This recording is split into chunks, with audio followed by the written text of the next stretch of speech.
E aí galera, mais um vídeo aqui pro canal do All Sport. Pessoal, no vídeo de hoje eu trouxe pra vocês, cara, uma lista aqui de 3 jogadores históricos do Santos que ganharam a Libertadores com o Santos e 3 jogadores históricos aqui do Palmeiras que também ganharam a Libertadores aí com o Palmeiras, beleza? Então eu separei 3 jogadores de cada time que estão tentando a glória eterna agora, né, em 2021, conseguir esse título da Libertadores que será fantástico aí para qualquer um desses dois times paulistas.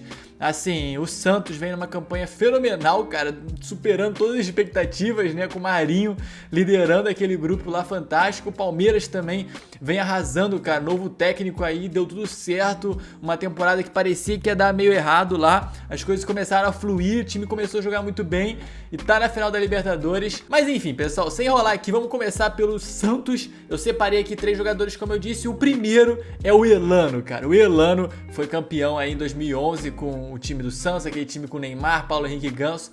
O Elano foi o único jogador de 2011 que eu separei pra botar nessa lista.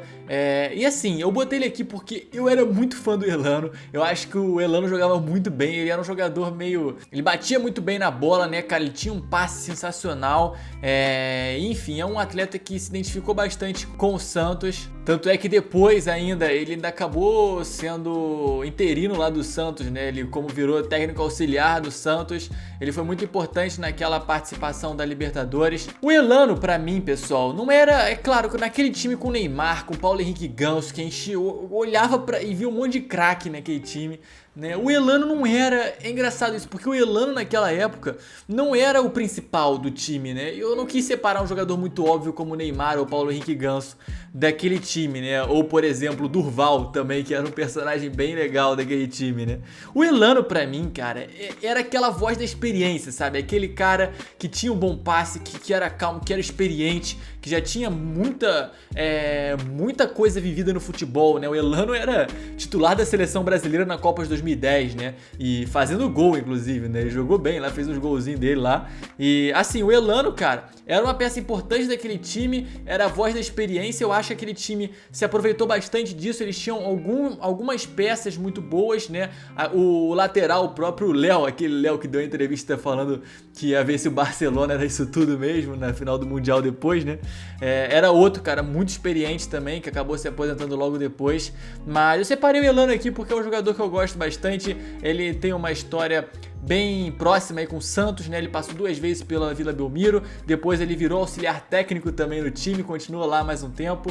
E é isso, o primeiro que eu separei aqui foi o Elano. Cara, o Elano jogava demais, pessoal, era divertido ver o Elano jogar também. Aquele time do Santos era muito divertido. Passando aqui agora, cara, pra um jogador do Palmeiras. Um jogador do Palmeiras que eu separei aqui, o primeiro, mais clássico aí, foi o São Marcos, o goleirão aí.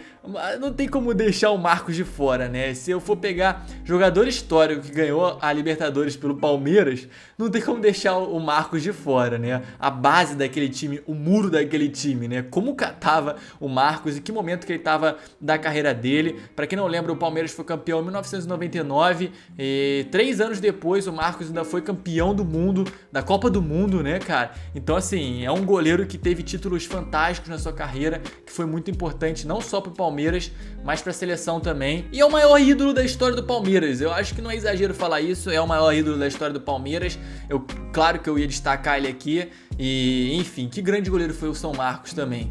Só uma questão, o Marcos ainda tem o título de goleiros que mais defendeu pênalti em Libertadores da história, cara. Olha que doideira, é o goleiro que mais pegou pênalti na história da Libertadores. O cara, ele tem pouca história, né, nessa competição. Passando pra mais um do Santos aqui agora, pessoal, eu separei aqui pra vocês. Aí o nível começa a ficar pesado, porque esse time do Santos, que foi campeão da Libertadores lá na década de 60, né, que foi 2 vezes campeão, era assim, a gente consegue achar alguns dos melhores da história, entendeu? Alguns jogadores que foram, assim, os melhores da história do futebol, entendeu? Aí já começa a ficar um nível acima. Do Pepe, né? Um dos maiores ídolos da história aí do Santos e do futebol brasileiro, né, cara? Quando a gente começa a olhar para alguns gigantes da história do futebol brasileiro, o Pepe com certeza aparece nesse meio aí. Ele é o maior campeão do Campeonato Brasileiro da história, tem 7 títulos conquistados, 6 como jogador do Santos e 1 como treinador ainda depois, né? Ainda foi um técnico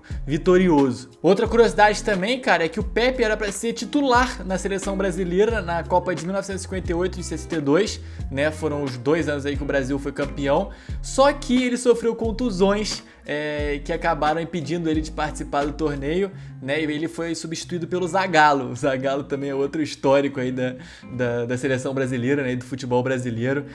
E assim, o Pepe, cara, era um dos maiores parceiros aí do Pelé naquele time. Eu não coloquei o Pelé nessa lista aqui porque o Pelé é muito apelão, né? O Pelé é outro patamar e todo mundo conhece o Pelé, mas o Pepe aí era realmente fantástico e também foi o segundo maior artilheiro da história do Santos, cara. Foi importantíssimo lá na conquista da Libertadores de 62 e 63, como eu falei, beleza? Mas é isso, passando pro próximo aqui do Palmeiras, cara. Eu separei aqui o Alex, né, o cabeça, né, de cotonete, cara, o Alex Cabeção. Mano, assim, o Alex esse foi um dos que eu acompanhei mais aí quando eu era menor, eu cheguei a acompanhar um pouco do Alex lá na Turquia também, né, onde ele ganhou até uma estátua, né, ele é pouco ídolo no lugar que ele passa, né, o Alex. E assim, era um maluco que jogava de terno, ele era muito inteligente, ele era muito habilidoso, mais um dos grandes aí da história do futebol brasileiro. Dá pra colocar ele num patamar de jogador... Assim, é porque o Brasil tem tantos jogadores fantásticos, né? Já teve tantos jogadores fantásticos na sua história, mas dá pra colocar ele como um dos mais habilidosos aí da história do Palmeiras. Não acho exagero falar isso, não sei o que os torcedores palmeirenses acreditam aí, mas... Pelo que eu vi já de futebol do Alex, cara, ele era fantástico, pessoal. Ele foi muito marcante, né, porque ele fez 2 gols contra o Vasco naquela campanha da Libertadores e também na semifinal contra o River Plate. Ele fez os 2 gols aí pra consagrar pro Palmeiras passar. Então, assim, foi muito importante nessa campanha também, né, mais um jogador do Palmeiras que apareceu em momentos decisivos lá pra conquista da Libertadores. Beleza, pessoal? Mas enfim, eu separei o Alex aqui, é um dos meus jogadores preferidos.